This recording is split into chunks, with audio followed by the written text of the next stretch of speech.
Hello, this is Sean, and this is my first video since taking my social media break. Still not really looking at Facebook or Instagram on a regular basis, but I did want to record one of these videos because I know that a couple people said they were helpful. So I have a new app called Filmic Pro, which allows me to do a little more configuration of focus and exposure, but the most important thing is it allows me to record audio using my Bluetooth headsets. So I'm using my AirPods Pro, which means that I can move and walk around and not have to worry about the audio kicking out, which was a concern for me for the last video. So this is the Hamama seed quilt, the Energizing Kale Hamama seed quilt, and you can see that this is the old style packaging with the plastic.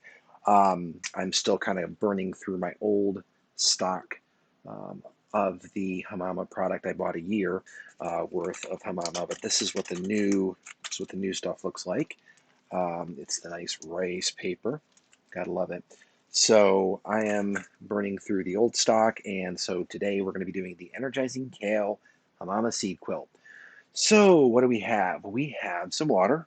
I use filtered water from my water filtration system in the house. It's a 4 foot tall filtration system. It is a coconut shell based filtration system. So, it's kind of like um, standard filtration that you would use where you have activated charcoal, but I guess you'd consider it to be activated coconut, and I replace it every few years. But it does a great job of filtering my water of nasties. If you're having any issues with your growing, you might want to consider looking into some sort of filtration system. You do not have to have a whole home system. You can just go spend 30, 40 bucks on Amazon or at your local store and pick up one of the standard pitcher filters, kind of like the Brita filters that you see where you pour the water in the top and the water slowly goes through the filtration medium and drips through to the filter below.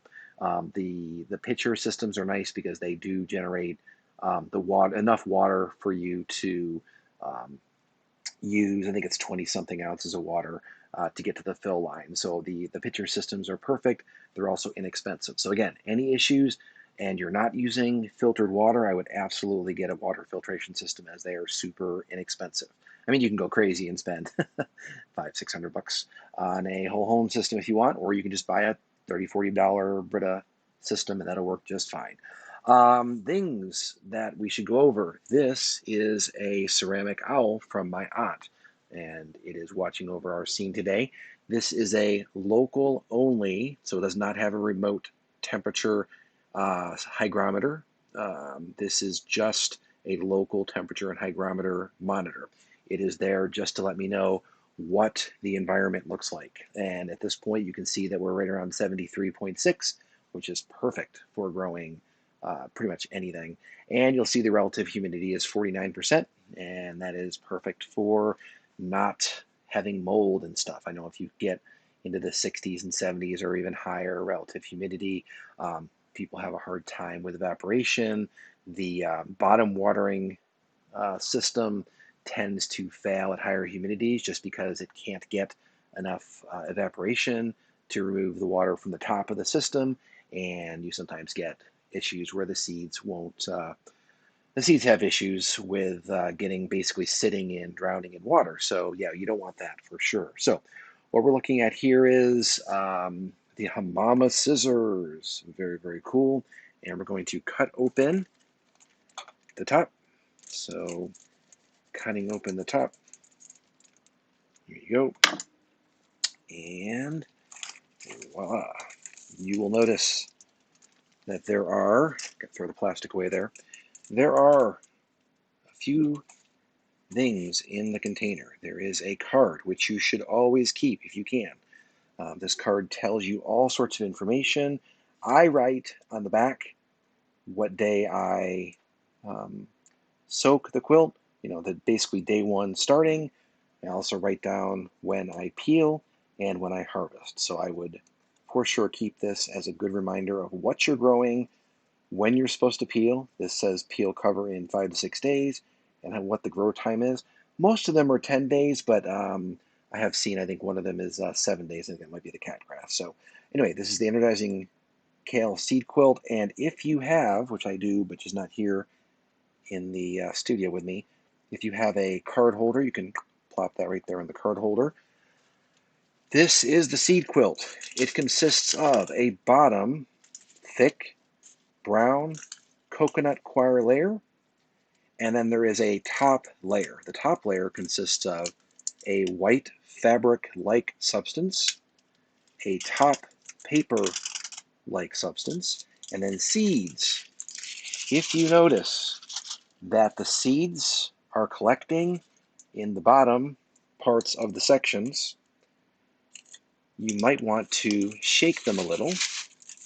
Do this before you actually dunk them in the water, to make sure that they're as evenly distributed in the pockets as they possibly can. So hopefully that looks pretty good. Just kind of shake them out. If they get too dense, if they get too densely populated here, you'll notice that that is not right.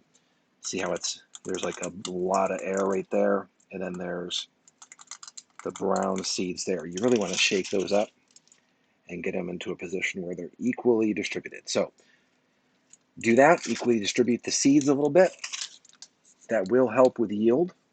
Take your hopefully filtered water and pour up to the fill line. Gently, carefully. If you pre-measure your water, like some of us do, you won't even have to look. You can just pour right up to the line. And I'm fairly certain that was pretty close. Yeah, it's pretty close. I think it's like 26 ounces or something. So I'm pretty close. Now, once you have your water up to the fill line, you can maybe possibly see the fill line right here, but you never want to add water back to the fill line after you have added water the first time. That fill line is only for the initial fill. So we're going to take seed quilt, drop it in. You will notice at first it floats on top. The reason why the seed quilt floats on top is because there is a lot of air in the coconut coir, which is a good thing. Then you want to ignore the directions that say hold the seed quilt for 10 seconds, and you want to look very carefully at the, here we go. So let me move that down a little bit. I am so sorry here.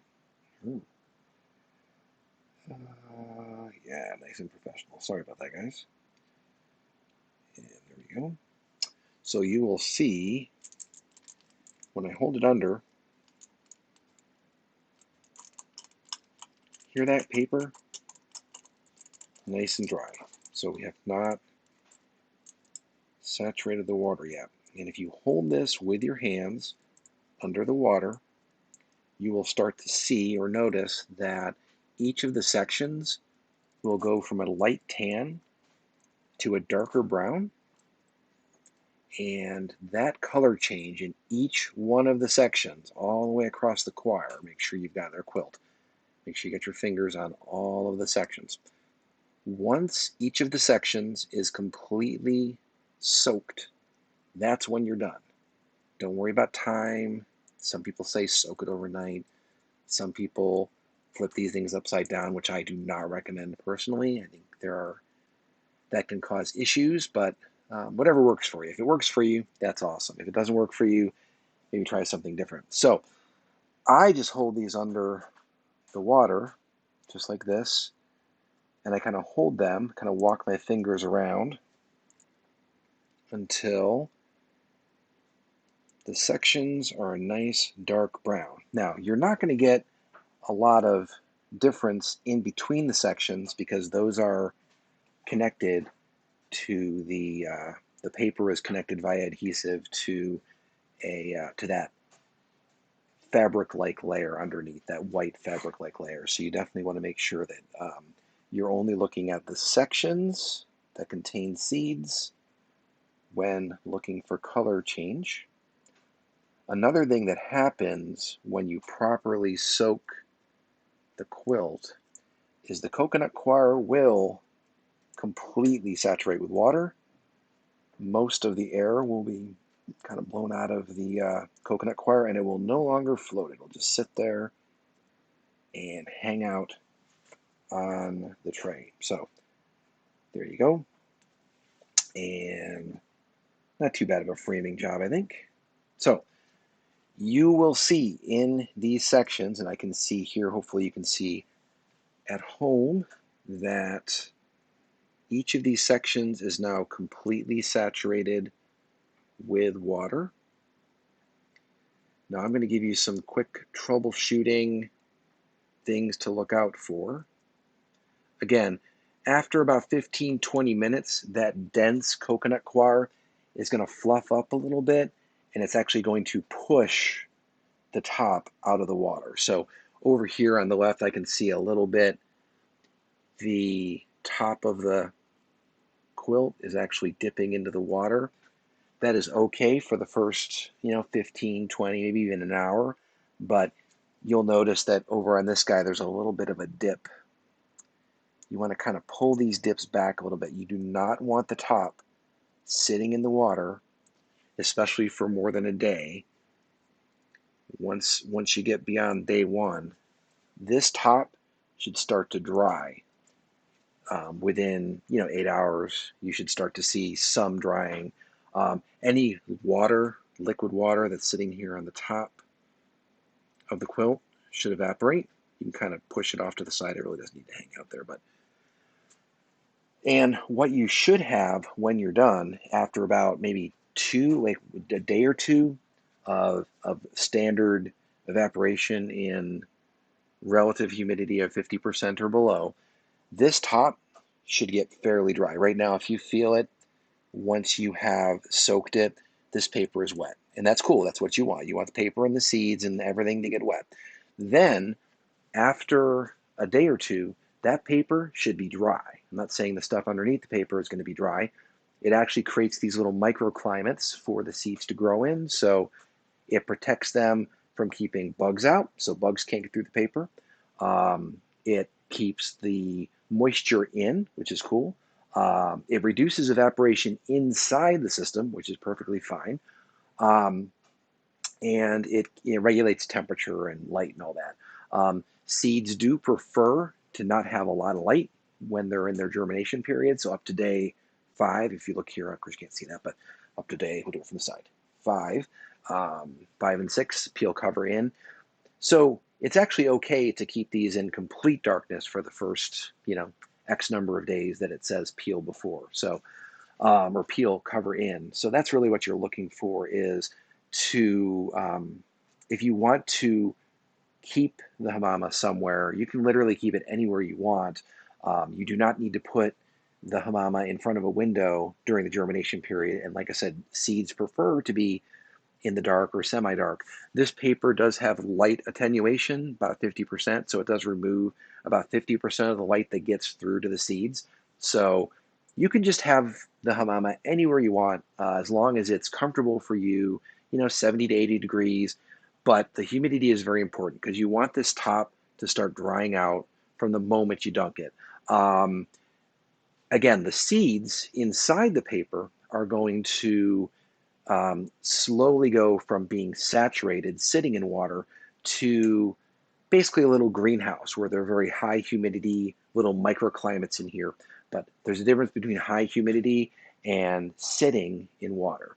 If your seeds are sitting in water, they will drown. So you definitely want to make sure that they are not sitting in water. Proper drainage is very important. And just while I've been talking, I have actually noticed that the coconut coir has pushed up a little bit, and the paper is almost not even sitting in the water anymore, or the top is almost not even sitting in the water anymore. So let that sit for, well, for 5 or 6 days, and you'll notice that within 2 or 3 days, you will have a dry paper top.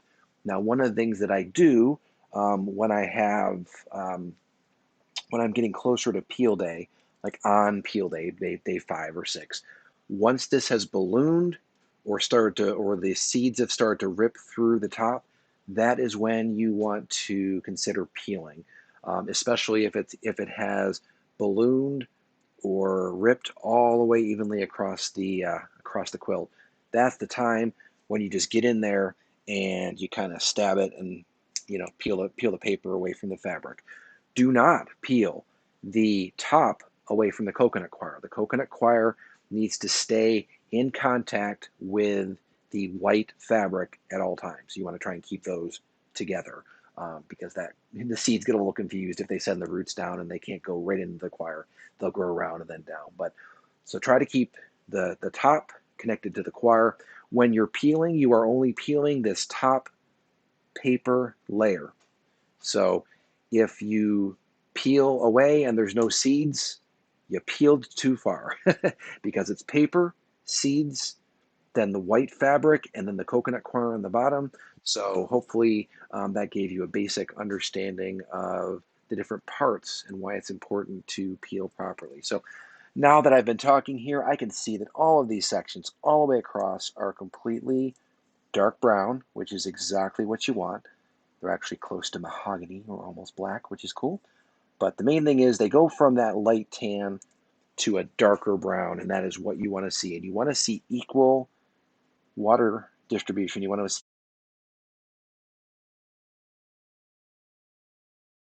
from left to right. So it's very, very important. So I think that's pretty much it at this point. I think the main thing that you're looking for is to let that quilt sit for as long as it says here, 5 to 6 days. Everything on this card is a guideline, though. So if you are having ballooning, where basically after 2 or 3 days, the seeds will send down roots, piercing the fabric and piercing and growing into the coconut coir. And after they send down roots, they send up shoots. And the difference between sprouts and microgreens, by the way, is that sprouts just have roots and microgreens have shoots and roots. So as soon as you've grown something beyond the sprout stage, you will have a shoot growing up, and that is what makes it a microgreen. So once the seeds have sent down roots and sent up shoots, you will notice ballooning of the top paper. And that is when you want to peel. As soon as it's ballooning equally across the whole quilt, that is when you get in there and peel the paper away. Now, a quick little tip on how to peel the paper properly. I won't be able to show you, obviously, for another few days, but I can tell you, if you get a spray bottle like we have here, and you basically spray over the top. I don't even have the top here, so I'm not even quite sure where that went. Oh, there it is. Yeah. I don't think I need to illustrate how to use a spray bottle, but if I did, it would go like this: spray, spray, spray, spray, spray across the top, and let it sit for about half an hour. And what that does is it loosens up the adhesive and makes it a little bit easier for you to peel away the paper from the fabric. Some people worry a little bit about it. You're not going to hurt anything. Get in there with. I actually have a nice stabby awl here that I use, very, very pointy, and I stab it in there and pull away. This is actually my favorite tool for getting the paper away. But you can also, if it's ballooning really well, you can get in there with a pair of scissors and just stab. Um, but once you make that hole, you can just stick your finger in and kind of peel it away. Peel, peel, peel, peel, peel. Try to get all the paper away that you can. The past 2 or 3 that I've peeled have come away perfectly after I've punctured the top layer to get just enough to get my finger in. I'm able to kind of like peel it around in a circle, kind of like an orange. So yeah, it's pretty easy. And then after you've done the peel, all you have to do is just find some light. I like to put mine in the window, but that's not necessary. They don't need a lot of light. They just need just enough light to get the photosynthesis going, which really isn't that much. So you can generally get that under regular lights, in your house, or put them in a window if you get some window lighting. If you're in a place where it's just perpetually gloomy and you can't get any light, you might want to get a grow lamp. I use a grow lamp here in the studio for recording my time lapse because it provides a consistent lighting for my recording, but that's not because I feel like my greens need lighting. It's basically, or lighting for growth. I feel like they get nice and bushy when I use a grow lamp. But if you want your greens to be taller and a little more leggy, which I think sometimes people prefer because it makes it easier to cut, I would say don't put them under a grow lamp. Or if you do, make sure the grow lamp is a really good distance away from the greens. Otherwise, they will not grow up. They will grow out. And then you will have bushy microgreens, which, I mean, they are what they are. But I do prefer mine a little bit taller and leggier. So I will do a recording for time lapse from day 1 and 2, which are kind of boring, to day 3, 4, and 5, which is the germination period to kind of watch things germinate. Once I peel day is the most exciting because that's when you get the most growth from like day 5, 6, 7.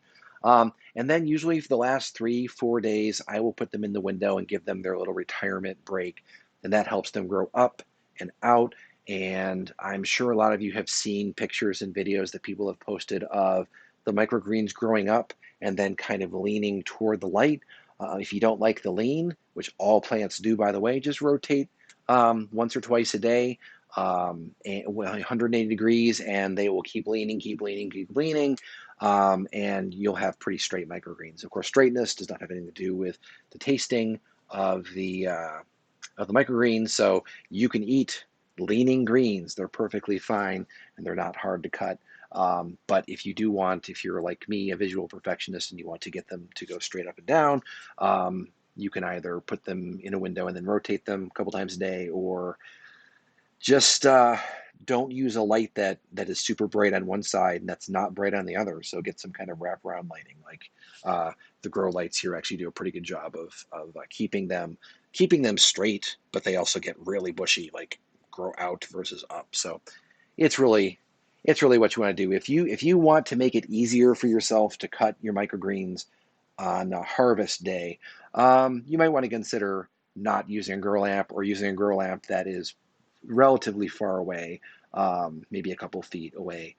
That way you get just enough light without having to have that burning, because you can absolutely burn and I don't just mean heat burning, but light burn your microgreens to the point where they get all weird. So you definitely don't want to get your light too close to your microgreens. If you start to see that you're getting burning, there's actually videos and pictures online where you can say, microgreen light burn, and you can see what that looks like. It's a fairly common thing that people have when they use grow lamps.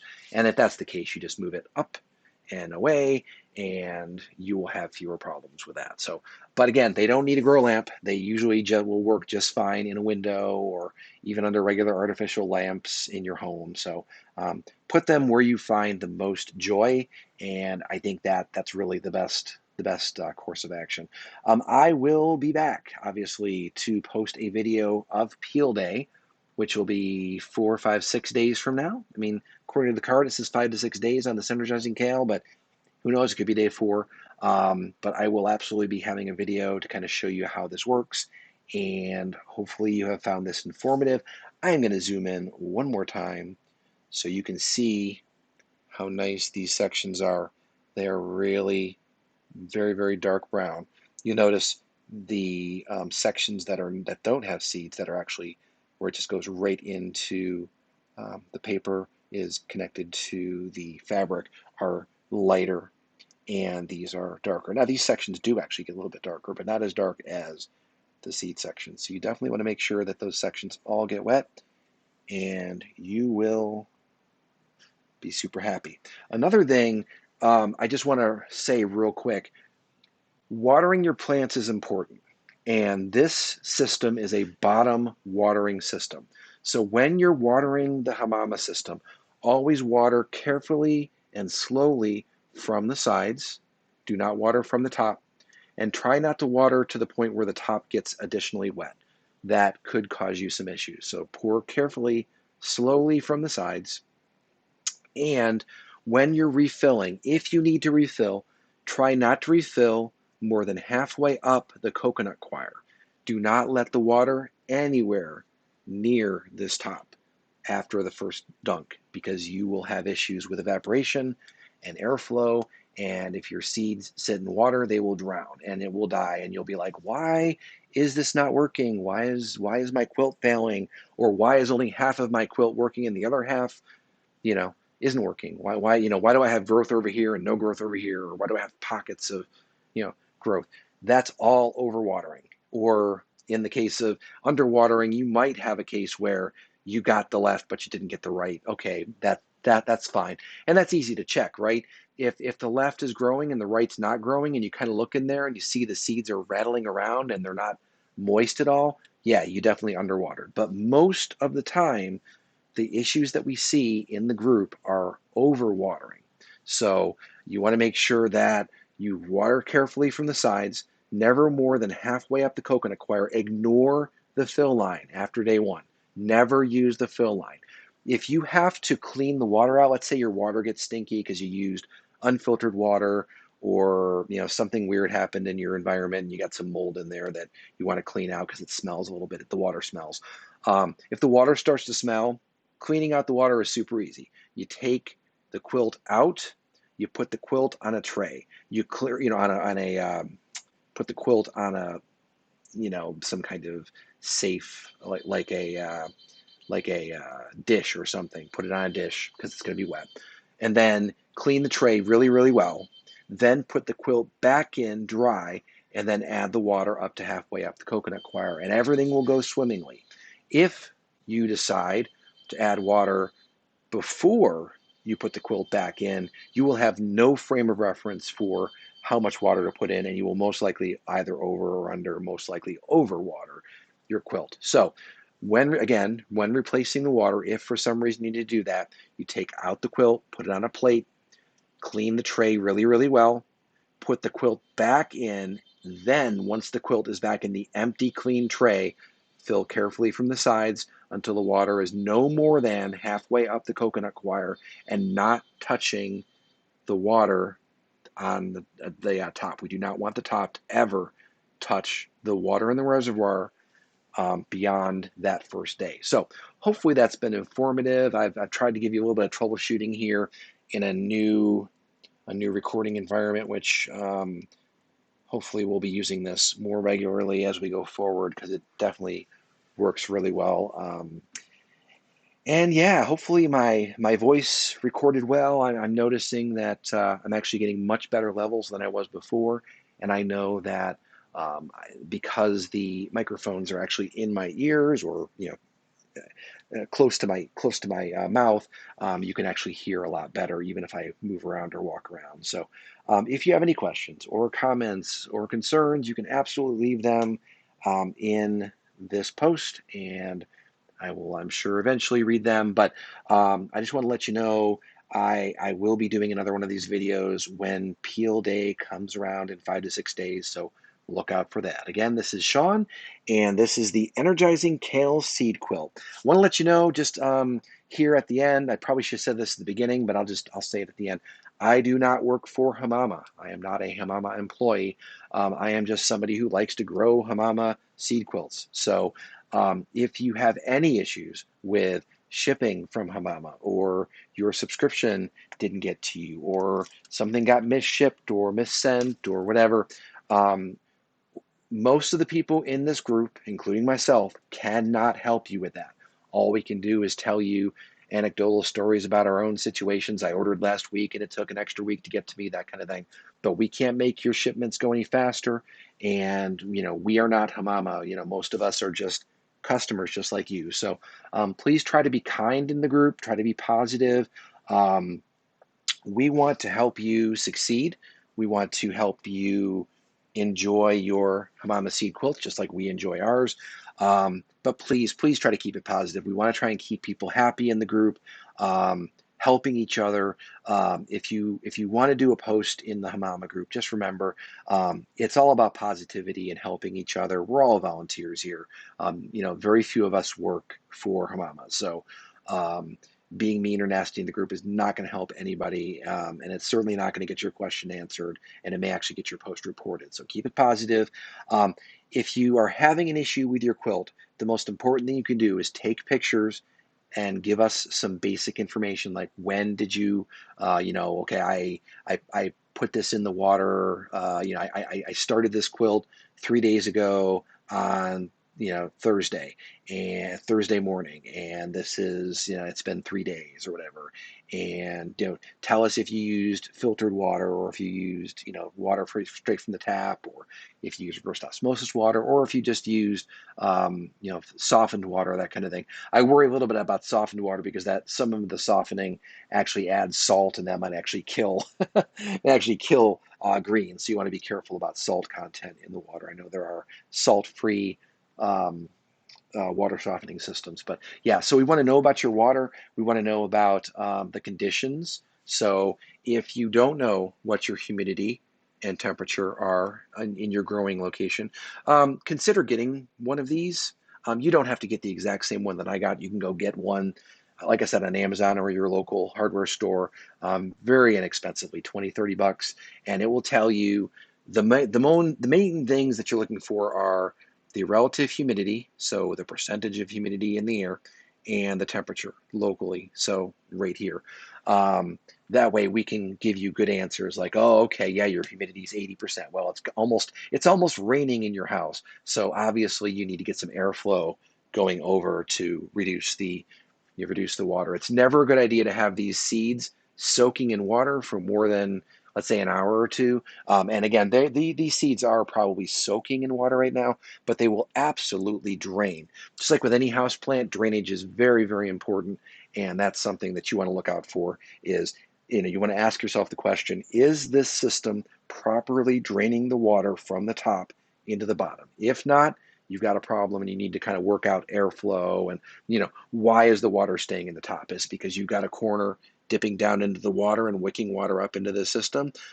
Is it because you have a high humidity or stagnant air, or maybe both, and they're kind of keeping the water in these pockets, which you don't want? You want that to kind of drip through into the bottom for sure. So these are all questions that we're going to ask you anyway. So if you can kind of get through a list of those by yourself and then post that in the group, hey, I started these last Thursday and I used filtered water from a Brita filter. I held them under until the quilt went from that light brown to a dark brown, and then I just let it sit there, and this is what I'm experiencing. And then take some pictures and share some good pictures. That way we can kind of see what you're seeing on your end, and that'll help you kind of get things going again. The main thing is when you're sharing. If you're asking for help, ask for help early. If you post pictures at day 11 or 12, which is, past the harvest date, and you say, well, it's day 10 and things look like this, well, there's not much we can do for you at that point. I mean, at day 10 or 11 or 12, it's either way too dry or it's way too wet, and you've probably either drowned/killed the seeds, or they were never started to begin with, in which case, if the coconut coir has been sitting in stagnant water for 10, 11 days and you have no growth, don't blame Hamama. That is 100% directions were not followed. Or you used, water from a well that may have something toxic in it, or you may be using water from a softening system that uses salt that's actually adding salt into your water, so you're basically killing your plants with salt water. So it's the kind of thing that ask questions early. Within 2 or 3 days, it should be obvious whether or not your system is growing. There should be ballooning. You should see little curly cues in there. All of these seeds should start to activate in 2 or 3 days. This isn't rocket science. This isn't anything special. I mean, it is special. It's Hamama. It's a quilt. It's easy to use, but it's really, you're just growing seeds in a quilt.